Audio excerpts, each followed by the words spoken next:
So, PlayStation announced their PlayStation Plus games a little earlier than I was originally anticipating, and then I remembered that there aren't that many days in February. So, as of today, February 23rd, 2022, PlayStation Plus games have in fact been announced, and I think it's a pretty good offering. We're going to get actually four different games this go around. I apologize a little bit for the resolution. I'm still on site, not at home, so bear with me, but we'll get through this together. We're going to get Ghostrunner for the PlayStation 5, which I'll talk about in a moment. This is only for PlayStation 5, by the way. There's a PS4 version of ARK, Survival Evolved. There's a PS4 version of Team Sonic Racing. And there's a PS4 or PS5 bonus game, which is the DLC to Ghost of Tsushima called Legends. So you're getting a bonus game this month as well, as with all of my other PlayStation previews or lists. We're going to go through all the Metacritic scores together, and I'm going to give you guys some of my thoughts on each of these games, whether or not I've played them, and if I think you should be excited. I'll say up front and early, I think this is a good month. Ghostrunner was a game that I was very interested in. It didn't come out all that long ago. Received pretty high praise at an 81 Metacritic score. What I really was interested about this game, and I knew it'd make the rounds, we talk about this all the time on the channel, where you see games that work their way through the various services, whether it be Stadia, whether it be Uplay, whether it be Twitch Prime Gaming, or games with gold or Xbox Game Pass. You kind of start to see the same titles circulating around. And Ghostrunner was released on Twitch Prime, I want to say 2 or 3 months ago.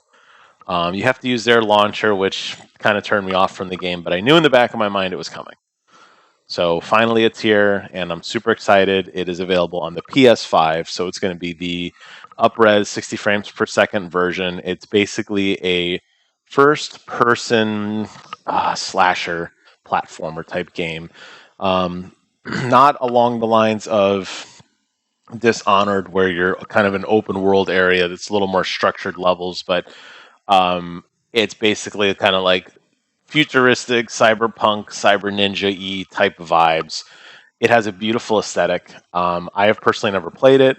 I've been dying to play it. I saw a speed run of it at Summer Games Done Quick last year, and it really drew my attention to the game. It looks beautiful. I know the developer has taken some time to kind of modernize it for PS5.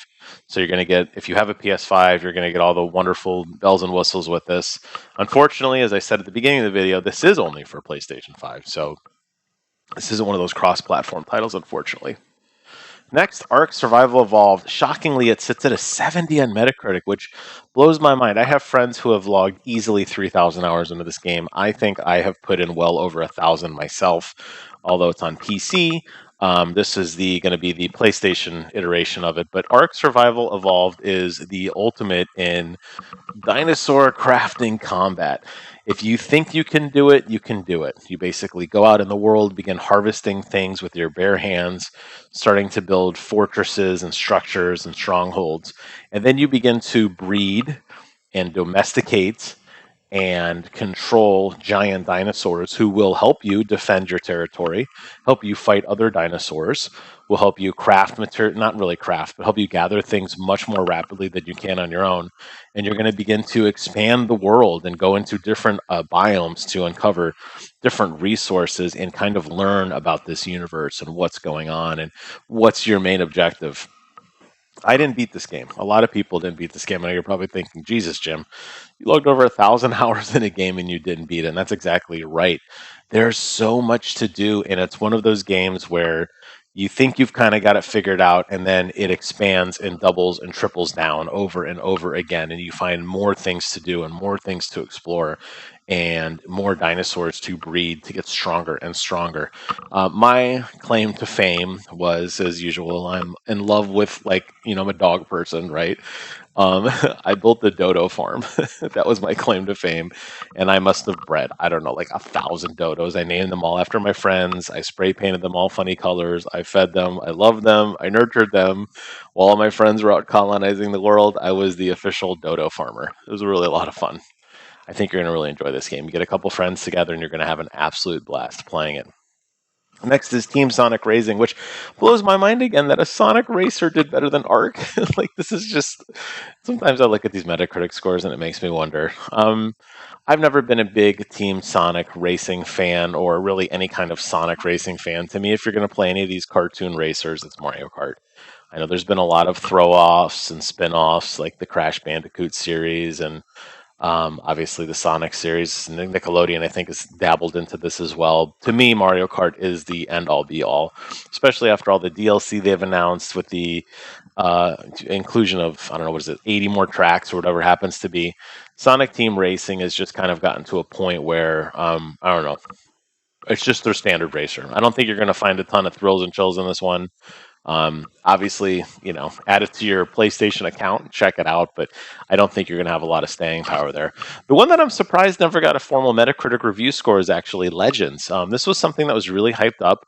It came on the anniversary of the launch of the game, in which they announced they were going to be upresing everything to PS5 with higher frame rates and resolutions and draw distances, and then they added this multiplayer mode called Legends, where you and up to potentially 4 total players, you and 3 others, would go off on these missions. And they did this kind of class-based combat where each character had a distinct specialization that allowed them to be better at something, whether it be ranged or combat or stealth or what have you.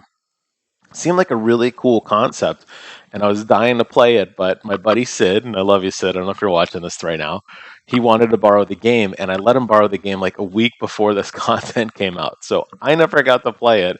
I think all my other PlayStation friends dived into it, played it, beat it, got bored of it, and then Sid finally gave me back my copy of Ghost.